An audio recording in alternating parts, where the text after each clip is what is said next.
अब ये मैंडेट की बहुत चर्चा हो रही है। मैं नहीं जाना चाहता हूं, किसी ने कहा अब की बार फलाना पार चिलाना पार, हमने ये कहा, लेकिन मैंडेट दोनों के लिए एक बात कहता है। उधर मैंडेट कहता है कि मैं, मेरा, मुझको। नमस्कार, सत श्री अकाल, सलाम वालेकुम दोस्तों आज का जो विषय है वो है मोशन ऑफ थैंक्स में आरजेडी के राज्यसभा से सदस्य रहे मनोज कुमार झा का मोशन ऑफ थैंक्स में जो वक्तव्य आया है उसके संबंध में क्या बातें वो कहते हैं, आइए देखते हैं।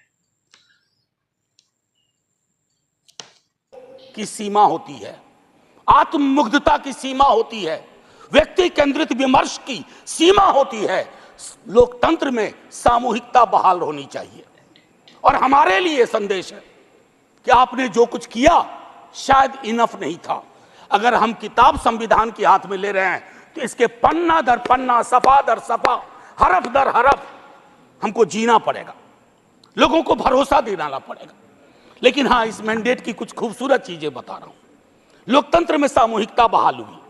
मैंने बीते 10 वर्ष से कान तरस गए थे एनडीए सुनने को। बीते 1 महीना में इतनी बार एनडीए सुना, दिल को बहुत सुकून हुआ। यकीन मानिए, विपक्ष में है, शत्रु नहीं है, लेकिन व्यक्ति केंद्रित विमर्श से यह मैंडेट आपको भी बाहर ले आया, वो बेहद आवश्यक था। दूसरी चीज कहूंगा, हल्के लाइटर टोन में, अचानक मुझे लग रहा है कि हमारे प्रिय रक्षा मंत्री जी की जबरदस्त वापसी हुई है। हर मोर्चे पे वो हैं। इससे बात करनी है तो रक्षा मंत्री जी, उससे बात करनी है तो रक्षा मंत्री जी। ये सुखद संकेत है, ये सुखद संकेत है इस लोकतंत्र के लिए। अब माननीय वाइस चेयरमैन साहब, मेरा ये कहना है कि नीट को लेकर के बहुत बात हुई, नहीं बोलूंगा। मैं अलहदा आदमी था जब एनटीए बन रहा था, उस समय वेंकैया नायडू जी थे वहां। मैंने 0 आवर में 3 बार कहा कि इस देश को इस तरह की व्यवस्था परेशान करेगी। ये बीमारी नहीं पालनी चाहिए। 1 नेशन 1 फलाना, 1 नेशन 1 टिमकाना, 1 नेशन 1 चिल्लाना। काहे को भैया, कहीं ऐसी स्थिति नहीं हो जाए कि 1 नेशन 1 ठेकेदार, 1 नेशन 1 कॉन्ट्रैक्टर पूरी तरह हुआ नहीं है संजय भाई, होने की संभावना है। अब अभी मैं इसलिए कह रहा हूं कि लोग कहते हैं कि राजनीति मत करो इस पर। मैं पूछना चाहूं कि लोगों की पीड़ा, परेशानी, 25-30 लाख युवाओं के सपने तहस नहस हो जाएं, आप विपक्ष से क्या उम्मीद करते हैं? आपकी ऑर्केस्ट्रा में शामिल होकर कहे साहब तेरे सुबह की जय, साहब तेरे शाम की जय। ना, विपक्ष को अपना काम करने दीजिए।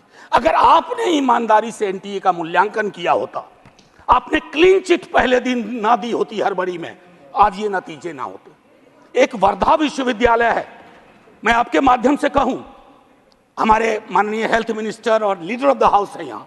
सर, वर्धा यूनिवर्सिटी में बहुत बड़ा फर्जीवाड़ा चल रहा है, जांच करवाइएगा।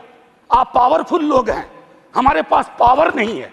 हम आपसे आग्रह कर सकते हैं, यह आग्रह कर रहा हूं महात्मा गांधी के नाम पर। वो विश्वविद्यालय हो रहा था और गांधी जी के लिए जो चीज त्याज्य थी वो सारी चीजें उस विश्वविद्यालय में हो रही हैं।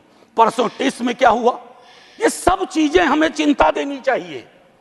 अरे आज आप सत्ता में हैं, कल को हम सत्ता में होंगे, लेकिन अगर देश के सरोकार ही रुग्णावस्था में चले जाएंगे, बीमार पड़ जाएंगे, तो फिर क्या बात, फिर कौन सी राजनीति, फिर कौन सी समाज नीति? युवाओं के रोजगार पर मैं ज्यादा नहीं बोलना चाहता, बहुत लोग बोले हैं। बिहार से आ रहा हूं सर, पूरे चुनाव बिहार में था। बिहार में हमें भले सीट कम आई हो, लेकिन बिहार के युवा से किसी भी जाति का हो, पूछिए नौकरी, नौकरी मतलब तेजस्वी। हमने मयार बदला, वहां चिंतन बदल दी, धारा बदल दी। अब आपकी मर्जी है, कुछ भी कहिए, आप लोग तो जज भी हैं, इन्वेस्टिगेटिव एजेंसी है। मैं हाथ जोड़ के विनती करता हूं, जितनी गालियां मुझको देनी है अपने भाषण में दे लीजिएगा, खूब दीजिए गाली। आदी हो गए हम गाली सुनने के, फिर सुन लेंगे आपसे गाली, लेकिन कुछ बातें रखने दीजिए। NIOS DLED का मसला है, आप ही ने बनाया, आप ही ने उसको डिलेजिटिमाइज कर दिया। भटक रहे हैं हजारों बच्चे, शिक्षा प्रेरक का वही हाल है। तो मैं ये कहना चाहता हूं कि देश को लेकर के बहुत बुरा हुआ चुनाव के दौर में। भैंस, मंगलसूत्र, मुजरा, टोटी तोड़ ले जाएगा, बिजली काट देगा, सर परेशान हुए हम लोग। मैं चुनाव देख रहा था बैकरूम से, कंप्लेन कर रहा था इलेक्शन कमीशन को, जिसको दाद दी गई है अभिभाषण में। सर कंप्लेन फर्स्ट पेज में किया, परसों मेल आता है, परसों